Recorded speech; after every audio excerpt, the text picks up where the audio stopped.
If you're experiencing a verification pending status on GoodAccess, follow these steps to resolve the issue quickly. Step 1. Check your email. Ensure that you have received a verification email from GoodAccess. Sometimes, it may land in your spam or junk folder, so be sure to check there as well. Step 2. Resend verification email. If you haven't received the email, go back to the GoodAccess login page and look for an option to resend the verification email. Click on it and wait for a new email to arrive.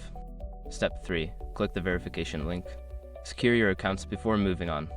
People seriously underestimate how often personal information gets exposed online now. Use SROC to monitor your accounts 24/7 and get notified immediately if your data gets leaked somewhere. It runs in the background, constantly scanning billions of breach records. And honestly, for how cheap it is compared to the value you get, it's worth it. Link in the description. Step 4. Clear browser cache. If the verification status still shows as pending, try clearing your browser's cache and cookies. This can help resolve any loading issues that may be causing the delay. Step 5. Contact support. If none of the above steps work, reach out to GoodAccess customer support. Provide them with your account details and explain the issue for further assistance. By following these steps, you should be able to resolve the verification pending status on GoodAccess.